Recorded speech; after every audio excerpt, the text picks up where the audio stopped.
small school over in West Alabama.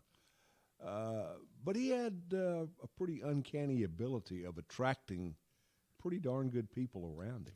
He was really good. Coaches, I mean, the things that he poured into us then, we all still take today. And I'm talking about a lot of us. He, a lot of the things he said, you know, in and out of practice, on and off the field. I mean, my first lesson was my first team meeting at Troy. The team meeting started at a certain time. And, you know, I was in there sitting down about mid-row, and all of a sudden you heard the door slam, boom. And after the door, the whole room was quiet. It's my first college meeting. And about that time, you heard some guys knock on the door. And Coach Blakeney said, don't open the door. They're late. They ain't coming in. They're not coming in. It was my first opportunity to learn a lesson about time, making sure you're where you're supposed to be, when you're supposed to be there. And if you showed up on time, you're late. So it was all about getting there early, making sure. And I mean, it was to the point where he was going to, you know, I mean, some of these guys may be on scholarship, and you never. A lot of people sign a scholarship thinking that it's a done deal, but it is a year-to-year contract. That's the unknown about it. And I want to talk about scholarships, the transfer portal, NIL. We'll talk about all that. But Definitely. Back to you evolving from an assistant at Troy to Bill Clark's staff. Yeah, so I as during that tenure, me and Coach Clark was at Dothan. He was the defense coordinator down at Dothan High School, and he ended up, you know, he would come up and sit into some of our defensive meetings and all that kind of good stuff. Well, we both were taking some graduate courses together, and it was one day when he pulled me to the side and said, "Listen, you know, Prattville has offered me the job. If you come with me, I'm taking that job." And I'm like, Coach, I don't know if you're going to take the job because I'm not coming. But long story short, he's such a recruiter. But the thing that really stood out for me, he said, look, he told me his vision. He said, I want to take a few young men and I want to go lead some few godly men, and I want to go lead some young men. And I'm like, wow. I mean, I was really intrigued with that. That was, you know, who I am, and that really, you know, I'm always thinking about the ministry and making decisions in light of eternity. And when he told me that, I'm like, wow, now that is attractive. So long story short, we come to Prattville in '99, and I'm talking about late. We probably got to Prattville a month before the first game. I remember going into that first team meeting, and we probably got maybe about 21 kids in there. And 4 of those kids were kickers. Oh. Yeah. And I'm thinking, we're sitting here looking at, I mean, is this baseball or are we coaching football? But he assured me at that time, Prattville was probably about the 4th biggest school in the state. I mean, they were in the top 5. And he said, no, the kids are here. They're in the halls. We got to go get them. Get them out of the bleachers. That's exactly right. So yeah, that's how we started in Prattville, and was here 9 years, and the rest is history. Well, you went with him to UAB, and you go from playing in college to coaching in high school or coaching some in college as an assistant, then coaching in high school, then back to the college level, and this time on a larger scale than, say, a Troy, but at the same time, not a powerhouse football program, and yet Coach Clark had an amazing record at UAB. Yeah, Coach is, I mean, he's gifted. When I say gifted, he has gifts that can, Horace Powell told me one time, and the late Horace If Horace Powell, said it had to be true. But listen, he told me, he said, look, it's just something about that Bill Clark. He said, the more he talked to you, the more you just start bringing money out your pocket. So he understood, and Coach just had a gift. Coach C, the late Coach C, he was one of the 4 coaches that Coach brought in. When I say 4 coaches, it was Coach C, myself, and Robert Leslie was the 3 coaches he brought in on that initial staff. And but Coach C would always say that Bill got some of his mama in him. He know how to really deal with all people. And Coach did a really good job of meeting every level of person he met. All right, DeJuan, we're in a crazy world, a crazy time. Everything's going nuts around the world. And it's kind of crazy in athletics with the transfer portal being as wide open as it is now. And obviously Coach Saban, who just retired, used that as a pretty good excuse to hang it up. But also the NIL money. And nobody seems to have an answer to how to fix that, how to control it, how to make it equal to all the players and schools around the country. What are your thoughts on that? You know, it's crazy, just like you said. It's crazy. And a year ago, I was over in Charlotte, and I ran into Will Muschamp, and Will was, I mean, he said, DeJuan, this is the craziest thing. I said, I mean, tell me, how are you guys handling NIL and all the things?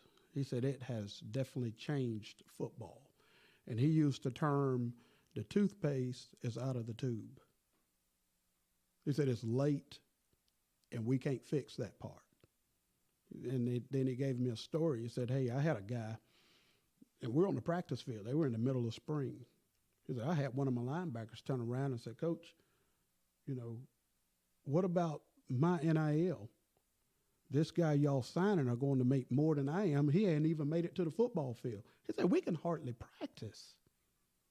So obviously we have a huge situation. And I think I think what has happened is before any barriers were drawn, you know, they pretty much started the race. And now it's you know, there's no regulations around it to make sure anything in competition, you got to have boundaries. Well, I don't want to inject my personal philosophy on this, but, you know, for years, I've been a big college fan. I would attend a big stadium with a lot of folks cheering War Eagle. And I would sit there and think, wow, there are 100,000 people, excuse me, who probably spent a couple of $1,000s to be here. And there are kids on that field on national TV that can't afford to buy a pair of tennis shoes. There's something wrong with this. Right. And before anything formalized, all of a sudden the NIL surfaced, and now it's out of control. So is there a chance it gets reeled back in the near future? Yeah, yeah. It could be corralled, you know, but it needs to happen quick. It's almost, you know, like a leak. If you let a leak go long enough, you're going to have a really bad problem. And right now, I think we're just seeing the beginning of it. So unless it's, you know, it needs to be corralled quickly, and that's through legislation. And because, you know, if you don't have legislation or any kind of regulations, anything will be chaotic, especially in competition.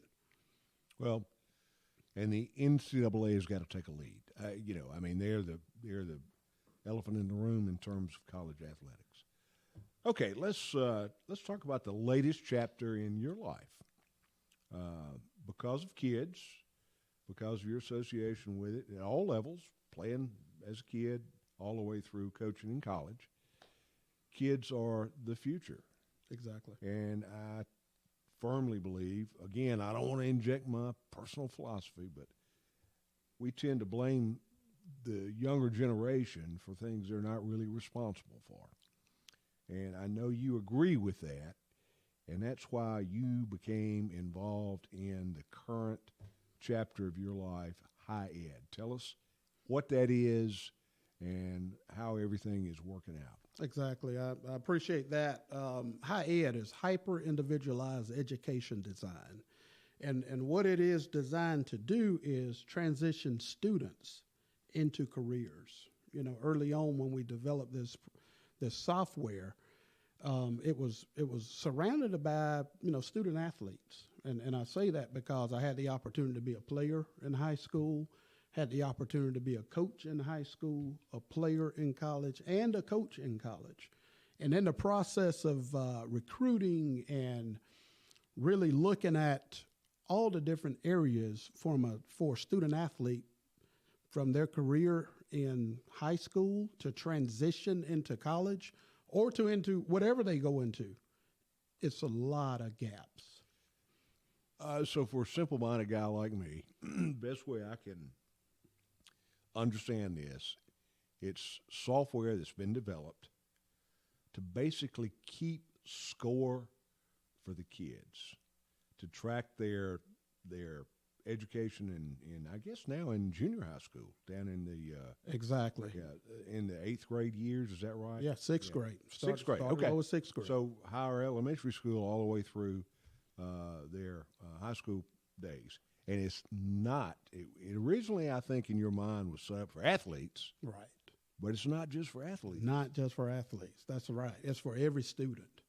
And it has a little something for everybody. And we also have different access, from the student and parent access to teacher access to admin access, all the way to the central office, to where now we can target recruit, if you will, to those students that may need a little bit extra, and we color code that to make it simple for the end user.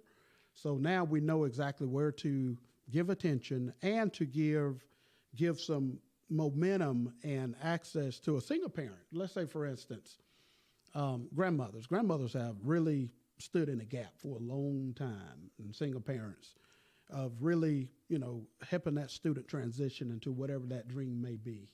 And it was really developed for that end user, so it can be user friendly, where grandma may not know exactly the ins and outs, but grandma knows her colors. If you're red, we know you need help. So to, simplify this for the folks who may be watching and don't really understand it, this is a software product that's not very expensive, that the school systems, public and private, can purchase. Exactly. And it helps kids to first and foremost establish a goal, which is pretty important. Right. And then it also develops a career path, or helps them develop their own career path. Correct. Whether it be a technical training environment, education, or a academic. That's exactly right. Students have to choose a track, and it allows them to choose a track of, hey, when I graduate, I'm going to college, or I'm going to the military, or I'm going directly to the workforce. And what we do, we recruit the third party to make sure they have those opportunities. So those colleges, when they come to that school, they will know the students that have chosen that college before they even started recruiting them. Same thing for military. I may want to go to the Navy or the Army or the National Guard. They know exactly, even down to the 9th grader, that have chosen them before they even started the process. And it's affordable. I'm a taxpayer, so I'm worried about where my money is spent, as most Americans should be. A few bucks a kid is all it costs. It's not very expensive. That's exactly right. It's depending on the number of students, and it's on a scale. The more students, obviously, the less it is, and the more years of a contract, the less it is. But at the end of the day, it's more. And this is what we're seeing. We're having more meetings now with mayors and economic developers, workforce development people, to now, those companies. We have partners that's have like Buffalo Rocks and the Lear Corporations, Baptist Health. All those people partner to make sure we have a smooth transition for those students that's interested, and to sign a contract prior to graduation. So students become job seekers, whether they're on the road to the professional world of athletics, or whether they're on the road to a technical job at a car plant, auto plant.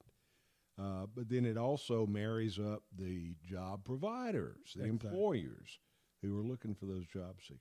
Exactly right. And that's the thing for let's say, for instance, if I'm a student, I want to go to college, it will also show you the admissions requirements for the different colleges and let you know where you are on that hierarchy as far as transitioning to those, and the minimum academic scholarships and what's available at those colleges. And this is 4-year and 2-year colleges.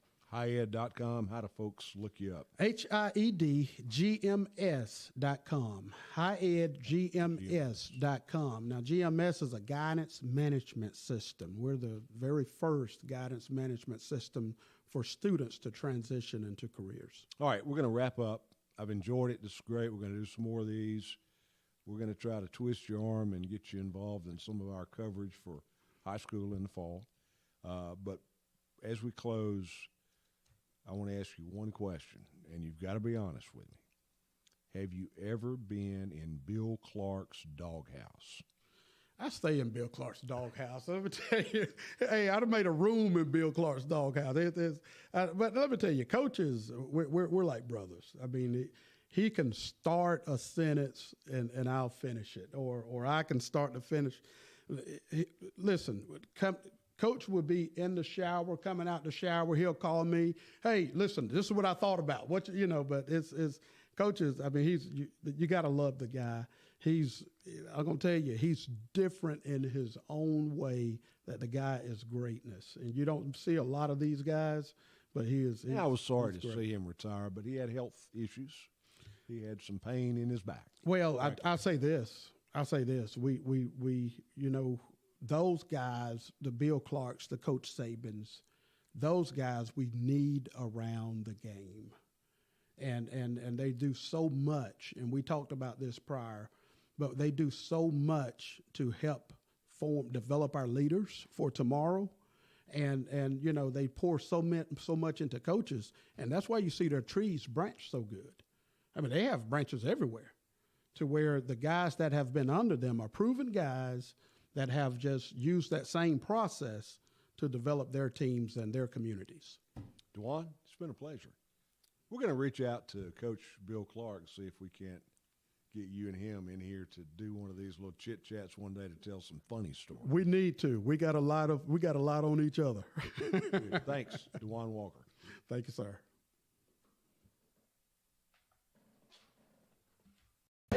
That really, well, if you count Christian Alexander, which he had 42 yards rushing on 2 carries, and he had a long touchdown the other night.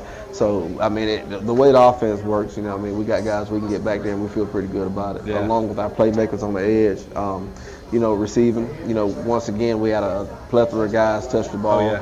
Brody Bowman had some receptions. We had Tanner Eamon had some receptions. All those guys that come in every week and play their role and block on the perimeter, man, we're spreading the ball out to those guys. So, great to see those guys get involved, to see them grow and mature. Yeah. Yes, sir. So, offensively, I mean, that pretty much, does it offensively as far as numbers. Talk about the O-line a little bit. Oh, yeah. Every week they keep getting a little better, too. When I came into the stadium, Tuscaloosa County was warming up right in front of me, and they had some big guys, and I thought that's going to be trouble. Yeah. Well, our O-line handled them. They playing with leverage, and if I don't hear it one time, I hear it a million times. Come out of your stance low and hard and play with leverage and be smart. Don't make the wrong protection calls and things like that. There's a whole lot of communication that goes up front before that ball even snaps. I mean, it's conversations that's going on up front, but the way it's done, I mean, it's so strategic and things like that. And man, those guys, they have to play as a unit. You can't have one guy playing really, really well, and then you got 4 guys counting. No, they all got to play as a unit and being able to get on the same page. It's like that chain's only strong as the weakest link. That's Same right. thing with the O-line. That's right. And protecting the quarterback first and foremost is what we aim to do up front. But those guys played well as a unit all season so far. And I know we'll get into this game, later on that we have coming up. But they're definitely just going to be a huge test for them Friday night to see where we've grown, as an offensive line unit. Defensively, we had D-line once again. A lot of guys making plays and getting things done. Callahan Minor. I think Callahan Minor had a total of 9 tackles. He had 2 sacks, which is huge. And he's a guy that's worked his tail off in the offseason and kind of developed into the player that he is. And I'm excited about him. We've had some guys that step in because Jake McConnell couldn't play Friday, so we had other guys that had to step in and grow up. You had Elijah Brown, who's coming into his own. He's playing. He's very explosive up front. You have Jay Lou, who's been consistent every week. He's one of the leaders up front, and he had a very good game. You know, just going down the list of guys, you got Josh Williams, who's we talk about it, he plays everything up front. Yeah. You know, he really doesn't master anything. He kind of plays everything. He don't have just one spot that he goes. He Plug and play. Plug and play. We can put him anywhere. And it was good to see him get in there and get some time. We actually got some of our young guys, you know, that we asked to come in and kind of get some reps late in the game. So important. Yeah. It is, you know, to see those guys, and they earn it, you know, especially if they have a good week of practice. They're the first ones that get that opportunity. But as a unit, as a whole, the D-line had a very good night. Linebacker-wise, we have Trey Rollinson, that, you know, led the linebackers in tackles and things like that. Sam Cook, once again, 8 tackles. Kind of a ho-hum night for him, but still pretty impressive. Exactly. But, you know, getting to the ball, very consistent there. Dontavius Caldwell has been a guy that stepped up. He's a sophomore, and he's been a guy that stepped up for us in the box and played extremely well. Yeah. You know, Tim Rollinson playing nickel for us, making a lot of noise, making plays on the perimeter, and once again, that secondary playing well as a unit. You know, just corners, 5 different corners touching the field, 3 safeties touching the field, and those guys just really being where they're supposed to be and not giving up the big play. Yeah, it just speaks to the depth. We'll revisit the game after the break, but we want to thank all the fans that are tuned in tonight, listening to us on Dixie Country 100.1. Live on the radio. If you are listening on the radio and you're in your vehicle, we'd urge you, come visit us here at El Patron Mexican Grill on Cobbs Ford Road, right across the street from Larry Puckett Chevrolet. We got a lot of the Lions Nation in here. They'll make some noise coming out of the break in just a little bit. We want to thank those of you watching on Prattville Live as well. Thanks for being a part of the show. You're listening to the J.B. Wallace Show. We'll be right back after this break. Hey guys, it's Chris Britton, host of the Coach J.B. Wallace Show. We're so excited to be coming to you live each week from my favorite Mexican restaurant, El Patron Mexican Grill, at 2152 Cobbs Ford Road, right across the street from Larry Puckett Chevrolet. They get a huge menu with all of your favorite authentic Mexican dishes. My kids love it. In fact, they get a free drink with their kids' meal, so that's an awesome perk. If you go on a Sunday after church, bring your bulletin with you, get a 10% discount. My personal favorite is the chicken chimichanga. It's fantastic. El Patron Mexican Grill in Prattville. For well over 50 years, the river region has depended on Arrow Pest Control, which has grown to be one of the largest and most respected pest control science leaders in the area. Pest control is a science that eliminates pests that invade and potentially damage your property. They use only the top-rated pest control products, including the Centricon Termite Colony Elimination System. Arrow Pest Control was built on customer service and satisfaction, and that's still #1 today. Call us, 334-365-4610, and find out about mosquito control. Arrow, your best shot for pest control.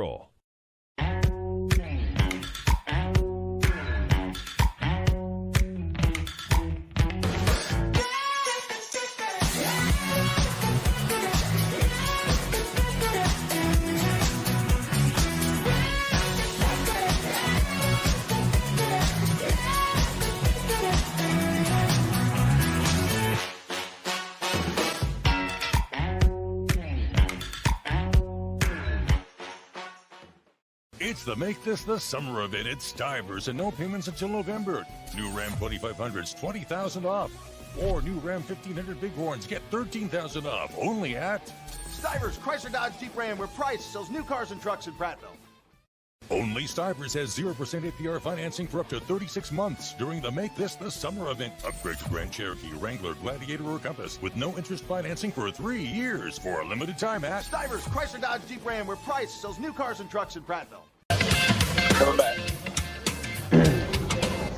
Welcome back, Prattville Lions Nation. Welcome to the Coach J.B. Wallace Show. I'm your host, Chris Britton. We're so glad that you've tuned in on the radio at Dixie Country 100.1 or watching us on Facebook on the Prattville Live Network.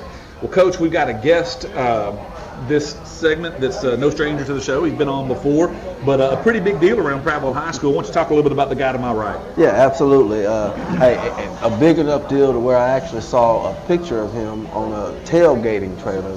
How about that? Yeah, everybody don't get that opportunity, but I've never been on one. I've never been on one either. Well, there you go. But man, yeah, Dr. Ferris is our guest tonight. I'm glad to have him on. A principal man that's very supportive, wants everybody to do well. He'll have those real conversations.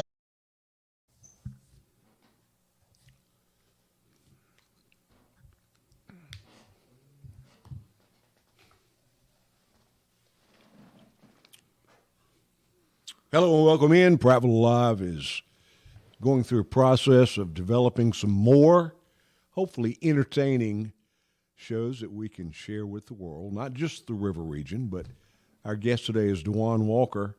DeJuan is an old football player, not that old, but an old football player, but more importantly, a coach.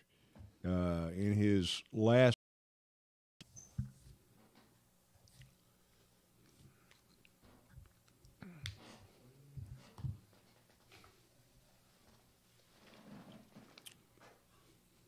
Hello and welcome in. Prattville Live is going through a process of developing some more, hopefully entertaining shows that we can share with the world, not just the River region, but our guest today is DeJuan Walker.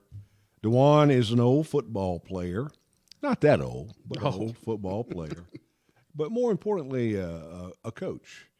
In his last life, he's got a new life that we're going to talk about.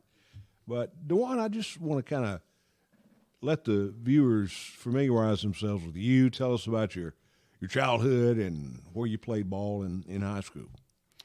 Yeah, really excited to be here. Thank you for having me today. And, it's